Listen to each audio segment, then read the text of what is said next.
Una vez más, un saludo muy especial para ustedes, mis queridos estudiantes de la maestría en Educación e Innovación de nuestra Universidad Benito Juárez. Quien les habla, el Magíster Edgar Alexander Castrillón Yepes, en este módulo de bases psicoeducativas del proceso de enseñanza-aprendizaje. Nos encontramos a puertas de terminar nuestro módulo. Justamente en esta cuarta y última semana hemos recorrido ya justamente un proceso de formación durante 4 semanas para abordar los diferentes elementos y los diferentes presupuestos que nos han llevado hasta acá. Quiero en esta cuarta y última semana hablar de 3 elementos fundamentales. Primero, reconocer algunas teorías actuales acerca del aprendizaje. En segunda instancia, establecer la diferencia entre memoria y lo que es el aprendizaje. Y finalmente, reconocer las teorías más actuales desde el constructivismo frente a los procesos de aprendizaje. Permítanme, mis queridos estudiantes, decirles cómo nos vamos a centrar en esta semana o el estudio de esta semana en este proceso. En primera instancia, vamos a reconocer las teorías del clásico Pavlov, las teorías de Skinner y las teorías de Ziegler frente a los procesos del aprendizaje y frente a los procesos de elaboración del aprendizaje. En segunda instancia, el asunto de la memoria y el aprendizaje, haciendo la gran diferencia entre ambos, puesto que algunas teorías han tratado de asemejarlos. Y finalmente, nos vamos a centrar en las teorías desde el constructivismo, en Piaget, en Bandura, en Brunner, en Ausubel, que nos hablan justamente de esos tipos de aprendizaje y cómo esos aprendizajes hasta hoy nos han llevado a la escuela que tenemos. Para esta semana les propongo unos trabajos muy puntuales. Nuevamente les propongo el foro como una estrategia de discusión. Solamente que esta vez, y con un puntaje menor solamente de 3 puntos, vamos a reflexionar frente a esta pregunta. ¿Cómo entender el proceso de enseñanza-aprendizaje como un proceso coagentivo? Hablo de maestro y estudiante. Ambos son agentes, por eso hablo de coagentividad. Un proceso dialógico y bidireccional en la escuela.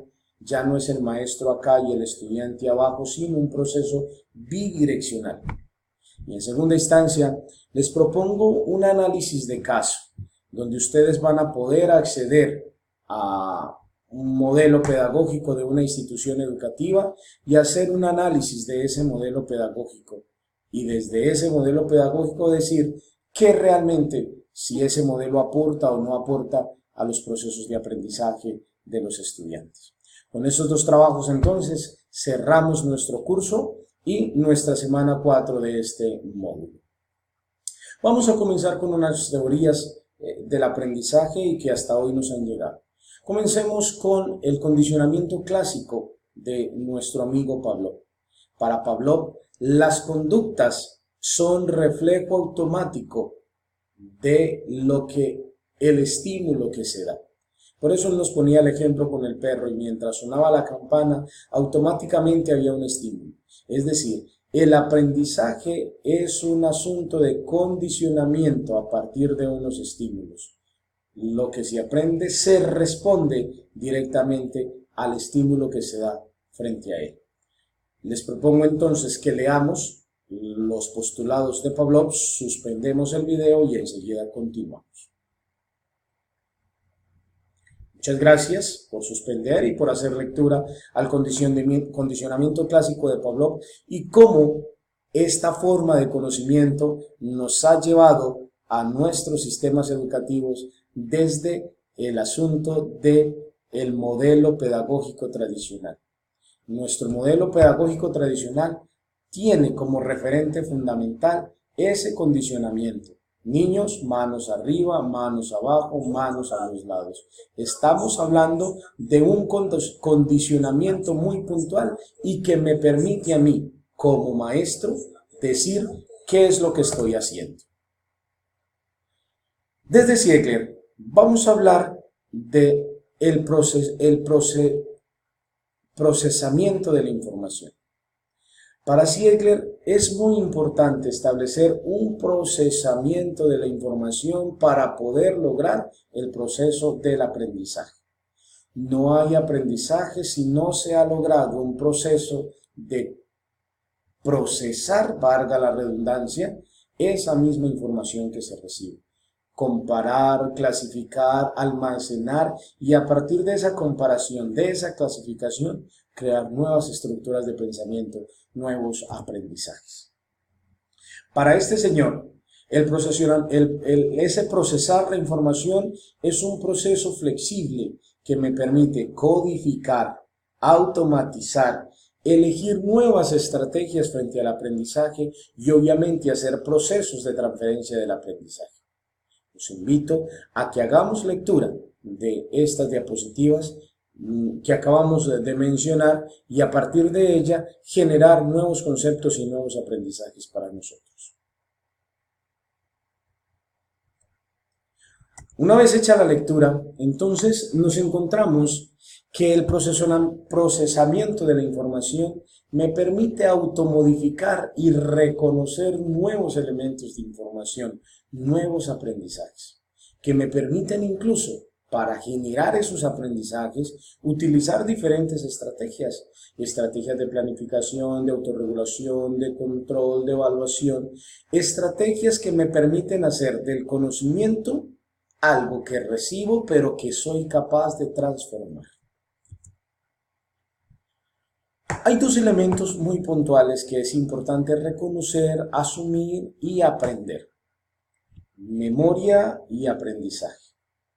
El aprendizaje es el proceso mediante el cual adquirimos la información.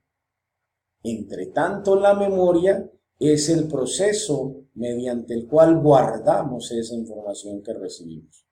Entonces es ahí donde aparece justamente la memoria como la forma de guardar eso que hemos aprendido.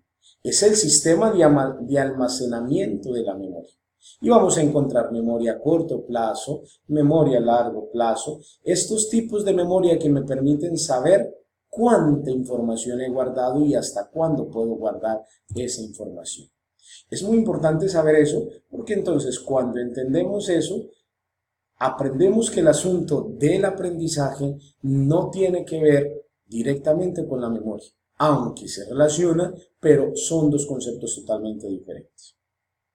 Encontramos a Piaget con el constructivismo cognitivo.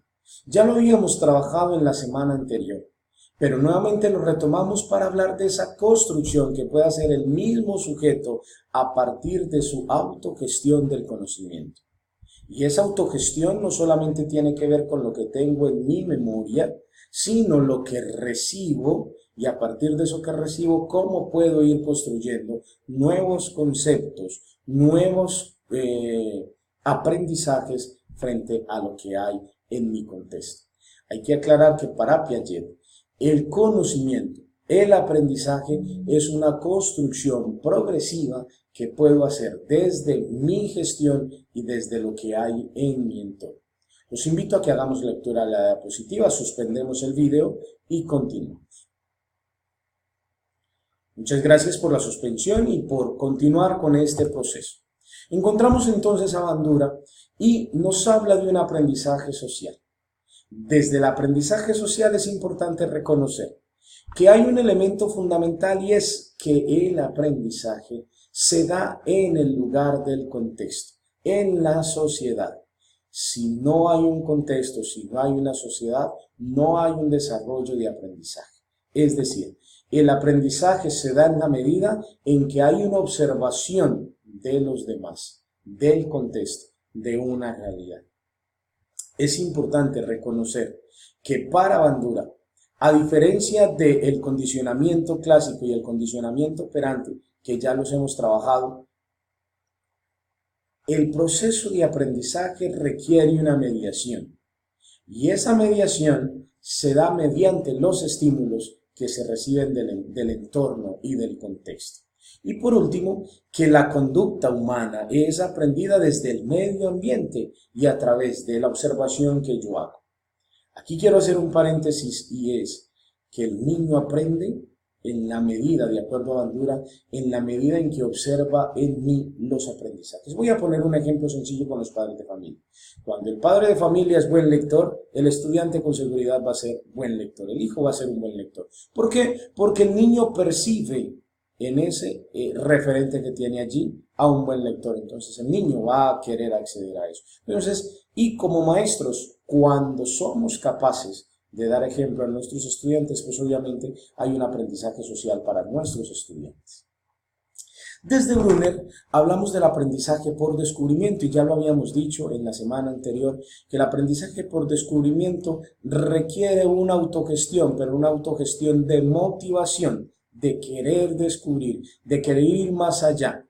Y este cambio de paradigma me permite a mí y a mis estudiantes motivarlos para esa curiosidad de querer conocer, de querer ir más allá. Es importante, y Brunner lo establece, estimular de manera adecuada a los estudiantes para que se logre un proceso de formación y un proceso de aprendizaje muy claro y muy propicio. Para que los estudiantes lleguen a descubrir el aprendizaje y los elementos que el aprendizaje les da, es importante que hayan medios.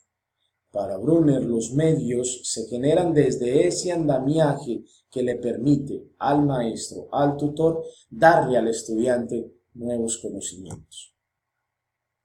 Encontramos finalmente a nuestro amigo David Ausubel. Ausubel nos presenta el aprendizaje significativo y lo hemos hablado mucho. Lo hemos hablado demasiado en los diferentes contextos de la educación donde nos movemos. Y hemos dicho que el aprendizaje comienza desde la observación y desde el registro de esos elementos que son importantes. Es decir, los pequeños detalles que son importantes para mí son los que voy a guardar. Igual pasa con el niño. En la medida en que esos detalles, esos aprendizajes son importantes, él los va a guardar dentro de su proceso de aprendizaje. Pero si no son importantes, si no son significativos, si no hay un asunto que realmente trascienda en la vida del niño, pues realmente no va a haber proceso significativo. Es allí donde Ausubel nos recomienda que hayan imágenes, que hayan palabras, que hayan asuntos que realmente sean significativos para el estudiante. Desde allí, desde la significatividad, el aprendizaje se va a hacer diferente.